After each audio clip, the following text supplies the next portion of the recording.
எல்லாருக்கும் வணக்கம். ரொம்ப நாளைக்கு அப்புறம் நம்மளோட சேனலில் ஒரு சின்ன அப்கிரேட் மைக் வந்து வாங்கியிருக்கிறோம். இந்த மைக்கை வந்து பார்த்தீங்கன்னா அன்பாக்சிங் பண்ண போகிறோம். இந்த மைக் எப்படி இருக்குன்றதையும் வந்து நம்ம லைவாகவே வந்து செக் பண்ணிடுவோம். கேமராவுடைய டிஃபால்ட் மைக்கில் வந்து ரெக்கார்டிங் ஓடிக்கிட்டு இருக்கு. இந்த மைக்கை கனெக்ட் பண்ணிவிட்டு அது எப்படி இருக்குது அப்படின்றத பார்ப்போம். இது எப்படி வாங்கினேன், எவ்வளோ ப்ரைஸு அப்படின்றத நம்ம கடைசியாக சொல்கிறேன்.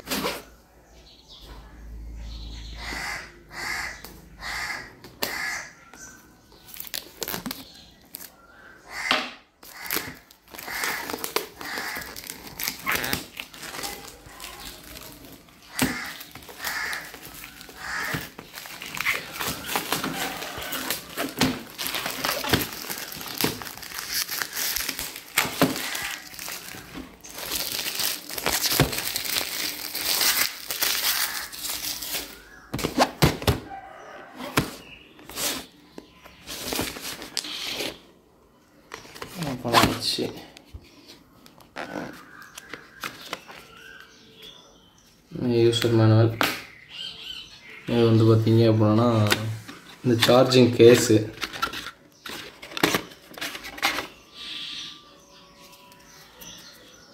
வந்து சார்ஜிங் கேஸ் கொடுத்துருக்காங்க. இதில் வந்து பார்த்திங்கன்னா இது என்னன்னா கேமராவுக்கு யூஸ் பண்ணுற மெத்தடு காம்போ ஆஃபரில் தான் நான் வாங்கியிருக்கிறேன். அதுக்கு அடுத்தாப்பில் வந்து பார்த்திங்கன்னா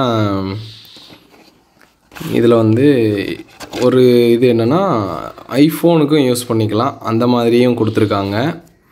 அதுக்கப்புறம் இன்னொன்று என்னென்னா டைப் சி, அதாவது ஆண்ட்ராய்டு மொபைல் அதுக்கும் யூஸ் பண்ணிக்கிற மாதிரி கொடுத்துருக்காங்க. சரி, இது இருக்கட்டும். அதுக்கப்புறம் உள்ளார என்ன கொடுத்துருக்காங்க அதையும் பார்த்துருவோம்.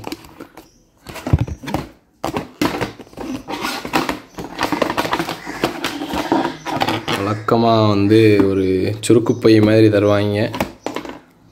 சுருக்குப்பை கொடுத்துருக்காங்க. நல்லா வரன்ட்டு நல்லா இருக்கு, நீட்டாக. இது எல்லாத்துலேயும் இருக்கிறது தானே. தூக்கி அப்படி உரம் போட்டு சுருக்குப்பை ஓப்பன் பண்ணிடுவோம். இதையும் ஓப்பன் பண்ணுறேன். இது வந்து பார்த்திங்கன்னா யூசர் மேனுவலு. இதில் வந்து இந்த மாதிரி ஒரு இது கொடுத்துருக்காங்க. அதுக்கப்புறம் அதில் மைக்கில் வந்து ஒட்டுறதுக்கு இந்த மாதிரி ஸ்டிக்கர்ஸ்லாம் வந்து கொடுத்துருக்காங்க. எமோஜிஸ் கொடுத்துருக்காங்க. அதுக்கப்புறம் வந்து பார்த்திங்க அப்படின்னா நம்ம இதுக்கு வந்து மைக்கிக்கு வந்து விண்டு சீல்டு வந்து கொடுத்துருக்காங்க. நல்லா ஸ்பாஞ்சு மாதிரி நல்லா சாஃப்டாக இருக்குது. அது வந்து ரெண்டு ரிசீவர்ன்றதுனால ரெண்டு டிரான்ஸ்மிட்டருக்கு வந்து தனித்தனியாக கொடுத்துருக்காங்க. அப்புறம் வந்து இந்த கிளிப்பு கொடுத்துருக்காங்க. இது வந்து பார்த்திங்க அப்படின்னா நல்லா மேக்னெட்டிக்காக இருக்குது. ஓகே, அப்புறம் வந்து இந்த நெக் பேண்ட் மாதிரி கொடுத்துருக்காங்க. கழுத்தில் வந்து மைக்கை வந்து இதில் மேக்னெட்டில் ஒட்ட வச்சு இதை வந்து நம்ம கழுத்தில் தொங்க விட்டுக்கலாம் மைக்கை, அந்த மாதிரி கொடுத்துருக்காங்க. இதில் வந்து பார்த்திங்க அப்படின்னா நல்லா வந்து மைக் இதில் ஒட்டிக்கலாம். அதுக்கப்புறம் வந்து charging cable type C cable வந்து கொடுத்துருக்காங்க.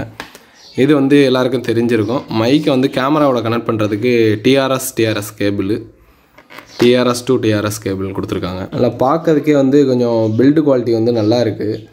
ஹோலிலேண்டு பிராண்டு. இது வந்து மேட் இன் சைனா தான், ஆனால் வந்து இது வந்து பார்த்திங்கன்னா ஒரு யூரோப் கம்பெனி. USB-C நல்லா இருக்குது. நல்லா ஓப்பன் பண்ணலாம். ஓப்பன் பண்ணவுடனே நல்லா அட்டகாசமாக இருக்குது. இதில் வந்து பார்த்திங்கன்னா டிரான்ஸ்மிட்டர் வந்து இந்த மாதிரி தான், ரொம்ப குட்டியோண்டு, கட்டை விரலோட பார்த்திங்கன்னா தெரியும். கட்டை விரலில் நம்ம ஃபிங்கர் வைக்கிற அளவுக்கு தான் இருக்குது ரிசீவரு. ரொம்ப சின்னது. ரெண்டு டிரான்ஸ்மிட்டர், டக்குன்னு வர மாட்டேங்குது. இதுதான் வந்து ரிசீவர் பார்த்திங்க அப்படின்னா அவ்வளோ ஒரு டைனியாக கொடுத்துருக்காங்க. நல்லா இருக்குது, அட்டகாசமாக இருக்குது. வந்து வால்யூம் இது பண்ணுறதுக்காக வால்யூம் வந்து இன்க்ரீஸ் பண்ணுறது, ரெடியூஸ் பண்ணுறது. இது வந்து 360 ரொட்டேட்டில் இன்ஃபினிட்டி ரொட்டேஷன் அப்படியே போயிட்டுருக்கோம். சரி, ஓகே. இதை வந்து ஆன் பண்ணிவிட்டு அதனுடைய மைக் எப்படி இருக்குது, இதனோட வாய்ஸ் எப்படி இருக்குன்றதை பார்த்துடலாம். நான் இப்போ வரைக்கும் வந்து ஃபோனில் இருக்கக்கூடிய கேமராவில் தான் வந்து மைக்கில் தான் வந்து ரெக்கார்டிங் ஓடிட்டு இருந்துச்சு. இப்போ இந்த மைக்கு கனெக்ட் பண்ணிவிட்டு அதனோட வாய்ஸ் எப்படி இருக்குன்றதை பார்த்துடலாம். நம்மள்ட்ட இருக்கிறது வந்து பார்த்திங்க அப்படின்னா ஹோலிலேண்ட் மைக்கு. இந்த மைக்கை வந்து பார்த்திங்கன்னா எவ்வளோ டிஸ்டன்ஸ்னால் கிட்டத்தட்ட ஒரு 20 அடி தூரத்தில் வந்து நின்றுட்டுருக்கிறேன். அதான் வந்து நம்ம பார்த்துட்ருக்குறோம், டெஸ்டிங் வந்து பண்ணிகிட்ருக்குறோம். ஆடியோ குவாலிட்டி எப்படி இருக்குது அப்படின்றத வந்து கமெண்டில் சொல்லுங்கள். இது வந்து டிரான்ஸ்மிட்டரு. ரிசீவர் வந்து பார்த்திங்கன்னா டைப் சி வந்து ஃபோனில் யூஸ் பண்ணியிருந்தேன். அதே மாதிரி நம்ம கேமரா இந்த மாதிரிலாம் வச்சுருக்கிறவங்களுக்கு பார்த்திங்கன்னா எந்த மாதிரி யூஸ் பண்ணணும் அப்படின்னா காட்டுறேன் பாருங்கள். இந்த மாதிரி இது, அதாவது டிஎஸ்எல்ஆர் கேமரா, நம்ம சோனி, கேனான், நிக்கான் இருக்கு இல்லையா, இந்த மாதிரி இதுகளுக்கு இது யூஸ் பண்ணி இந்த இதெல்லாம் வந்து யூஸ் பண்ணிக்கலாம். தெரியும், சொல்ல வேண்டிய அவசியம் இல்லை. ஆனால் பட் ஆடியோ குவாலிட்டி எப்படி இருக்குது அப்படின்றத வந்து நீங்களே கமெண்ட் பண்ணுங்கள். இங்கே வந்து பின்னாடி பேக்ரவுண்டில் வந்து கோவில் இருக்குது, பாட்டு பாடிட்டு இருக்குது. அந்த பாட்டு சத்தம் வந்து உள்ளே வருதா அப்படின்றத பாருங்கள். அந்தளவுக்கு கிளியராக நம்மளோட வாய்ஸ் மட்டும் இருக்குது. சப்போஸ் வந்து நம்ம வெளியில் போகிறோம், காற்று அதிகமாக அடிக்குது அப்படின்னா இந்த விண்டு ஷீல்டு இருக்கு இல்லையா, இந்த விண்டு ஷீல்டை வந்து நம்ம யூஸ் பண்ணிக்கலாம். யூஸ் பண்ணும்போது காற்று சத்தம் அந்தளவுக்கு உள்ளே வராமல் ஃபில்டர் ஆகி நாய்ஸ் ரெடியூஷன் இல்லாமல் ஆடியோ குவாலிட்டி இருக்கும். ஸோ இது வந்து நிறைய பேர் இப்போ இதே கம்பெனியில் இதே பிராண்டில் வந்து வேறு ஒரு இது வாங்கியிருந்திருப்பாங்க. ஒவ்வொரு வெரைட்டிலையும் வந்து ரேட் இருக்குது. இதனுடைய ரேட்டு வந்து பார்த்திங்க அப்படின்னா சொல்லியிருந்தேன் இல்லை, ஆன்லைனில் நான் வாங்கலை, மதுரையில் வந்து ஒரு கடையில் வாங்கியிருந்தேன். ஆன்லைன் ப்ரைஸை விட கம்மியாக தான் இருக்குது. அதுவும் இல்லாமல் 1 இயர் வாரண்டி, லோக்கல் சப்போர்ட்டிவும் இருக்குது. அதனால் ஒரு சில பிராண்டெலாம் வந்து நம்ம பார்த்திங்கன்னா எதெல்லாம் ஆன்லைனில் வாங்கணுமோ அது மட்டும் ஆன்லைனில் வாங்கினா நமக்கு பெஸ்ட்டு.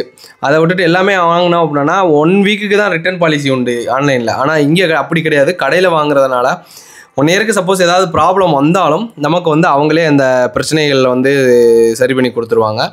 சப்போஸ் ஏதாவது டிஃபெக்டிவ் இருந்தாலும் வந்து ரீப்ளேஸ் பண்ணுறதுக்கான ஆப்ஷனும் வந்து இருக்குது. 1 வீக்குக்கு தான் வந்து ஆன்லைனில் இருக்குது. ஆனால் இவங்கள்ட்ட வந்து 1 இயருக்குள்ளார ஏதாவது டிஃபெக்ட் ஆச்சுனாலும் நீங்கள் வந்து ரீப்ளேஸ் பண்ணிக்கலாம். அந்த மாதிரியான ஒரு ஆப்ஷன் இருக்கிறதுனால இது கொஞ்சம் பெஸ்ட்டாக இருந்ததுனால நான் வந்து மதுரையில் வாங்கினேன். இதனுடைய ப்ரைஸ் வந்து பார்த்திங்கன்னா 14,500 வந்தது. இது வந்து புதுசாக பார்க்குறவங்களுக்கு இது கொஞ்சம் எஃபெக்டிவாக தெரியலாம். பட்டு ஒரு தேவைகள் இருக்கும்போது இதை வாங்குகிறப்போ நம்ம கண்டிப்பாக ஒரு பெரிய விஷயமாக தெரியாது. ஸோ ஆடியோ குவாலிட்டி எப்படி இருக்குது அப்படின்றத வந்து சொல்லுங்கள். ஏன்னா ஆடியோ குவாலிட்டி தான் வந்து ரொம்ப மஸ்ட்டு. நீங்கள் எப்படி இருக்குன்றதை கமெண்ட் பண்ணுறதை பொறுத்து தான் ஆடியோ குவாலிட்டி எப்படி இருக்குன்றதை நான் வந்து பார்த்து தெரிஞ்சுக்க முடியும். இது வந்து ஒரு எல்லாருக்கும் வந்து பயனுள்ளதாக இருக்கும் அப்படின்றதுக்காக நான் இந்த வீடியோ மேக் பண்ணியிருக்கிறேன். ஏன்னா வந்து ஆடியோ குவாலிட்டி நல்லா இருக்கணும்னு நினைக்கிறவங்க இந்த மைக்கை வந்து வாங்கி, இதே பிராண்டில் நல்ல நல்ல மைக்கெலாம் இருக்குது, இல்லை வேறு சில கம்பெனி மைக்குகளும் இருக்குது, வாங்கி வந்து யூஸ் பண்ணிவிட்டு பயன்பெறுமாறு கேட்டுக்கொள்கிறேன். இது வந்து பார்த்திங்கன்னா என்னுடைய நண்பர் வந்து தாய்லாந்தில் இருக்கிறாரு. அவர் சஜஷன் தான் வந்து இந்த மைக்கை வந்து ஹோலிலேண்ட் வாங்கலாம் அப்படின்றத வந்து சொல்லியிருந்தார். சரி, ஓகே, இது நல்லா இருக்குது அப்படின்றதுனால இதை வாங்கி பயன்படுத்தலான் இருக்கிறேன். நல்லா ஒரு எஃபெக்டிவாக இன்னும் நம்ம ஒரு சேனலில் வீடியோஸ்லாம் வந்து நல்ல ஆடியோ குவாலிட்டியில் வரும் அப்படின்றத உறுதிப்படுத்திக்கிட்டு அடுத்த ஒரு வீடியோவில் சந்திக்கலாம். ஆடிக்கு ஒரு தடவை, அமாசைக்கு ஒரு தடவை வீடியோ போடுறேன், உனக்கு எதுக்குடா மைக்கு அப்படின்னு நீங்கள் கேட்குற மைண்ட் வாய்ஸ் புரியுது. Okay, bye bye.